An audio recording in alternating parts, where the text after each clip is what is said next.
I love the night. I associate it with excitement and mystery. School sucks, but it used to be thrilling to visit it at night for a parents' evening.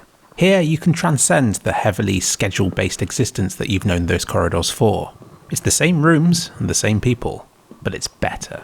I used to work at McDonald's, and one of my jobs was to clean the car parks. That would involve going out at about midnight and spending half an hour or so emptying bins and picking stuff up with the pickers.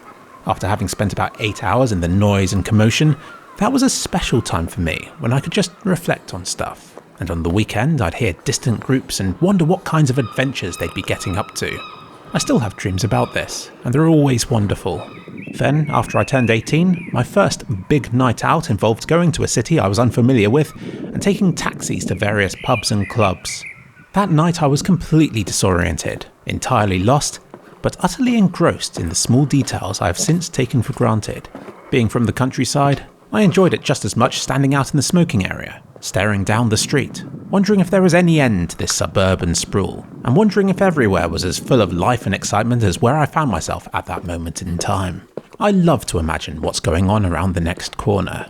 Of course, that's ruined when I go around it and there's nothing there, but that only reveals more distant corners, to which I wonder what could be around them and so on. And the day I stop speculating about the unknown will be a sad day indeed. I now live in that city. It used to be a massive mystery, but I have since connected the dots and have walked to every corner of it. A lot of the mystery has gone, but I found a way that I can still experience it, and in a COVID-safe way.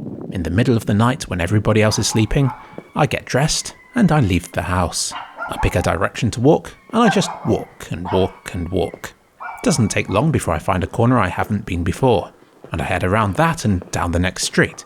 Then I find another corner and I go around that too. Before I know it, I'm lost in the middle of a city at night. It's peaceful, it's thrilling, and there's always something to see. I see cats skulking about, I hear buzzing from a pylon, or the fart of a distant boy racer. Occasionally I see another person or group, and I wonder what must have led up to that moment for us to cross paths at that ungodly time in the morning. And I love to look up at windows and to wonder what's going on there. It's amazing how much is going on, even at 4 in the morning. There's the occasional bright computer monitor from a fellow gamer who's still up and playing. There are uninhabited rooms lit by bright purple lights. Some are clearly party houses where the windows are strewn with LED lights. A row of empty bottles along the bottom. I like to imagine what it would be like to live there, to be somebody different. I go past shabby apartments and tower blocks. Each of those dark windows is home to somebody, with their own life and their own dreams. How did they end up here? And why, from this empty window, does their existence seem more exciting than mine does? Ah, that's right, because it's around a corner I've never been around myself.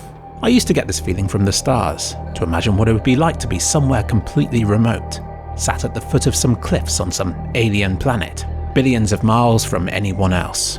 I got the feeling in the Wadi Rum desert. I stepped out of my tent to take some long exposures of the sky, but I still got that feeling from the sounds of people talking a foreign language in a distant tent, from the distant specks of light from other camps miles away, and from the towering cliffs sticking out from the darkness.